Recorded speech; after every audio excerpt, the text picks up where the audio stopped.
کاغذ کی ایجاد چین میں ہوئی لیکن اسے عام کرنے میں اسلامی تہذیب کا اہم کردار تھا۔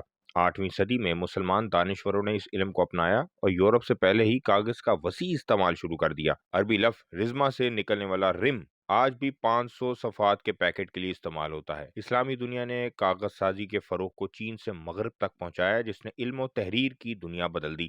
7ویں اور 8ویں صدی میں مسلمانوں نے وسطی ایشیا میں کاغذ دیکھا اور اس کی اہمیت کو سمجھا۔ جلد ہی کاغذ سازی کا فن ایران، عراق، شام، مصر، مراکش اور یورپ تک پھیل گیا۔ 751 میں جنگ طلاس کے بعد چینی قیدیوں نے سمرقند میں کاغذ بنانے کا فن متعارف کروایا جو بعد میں پوری اسلامی دنیا میں عام ہو گیا۔ 9ویں صدی میں بغداد میں کاغذ سازی کو فروغ دیا گیا جس نے اسلامی سلطنت کے علمی اور انتظامی امور میں انقلاب برپا کر دیا، جس سے سرکاری اور علمی تحریروں میں انقلاب آیا۔ کاغذ کی سیاہی جذب کرنے کے لیے صلاحیت نے جعل سازی کو بھی مشکل بنا دیا۔ 9ویں صدی میں ادب، سائنس اور مذہب میں علمی تخلیق بڑھی، حدیثیں مرتب ہوئیں اور بغداد میں بیت الحکمہ جیسے انسٹیٹیوٹ میں یونانی کتابوں کے عربی تراجم ہوئے۔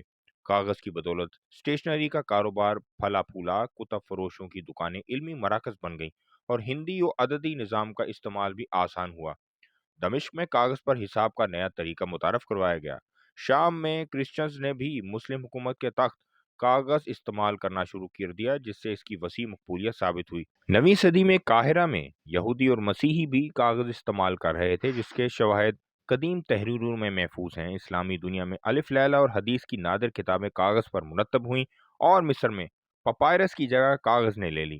10ویں صدی کے بعد کاغذ سستا ہو گیا، یہاں تک کہ بازاروں میں سامان لپیٹنے کے لیے بھی استعمال ہونے لگا۔ مسلمانوں نے اسپین میں بھی کاغذ سازی متعارف کروائی جس کے بعد یورپ میں اس کی صنعت پھلی پھولی۔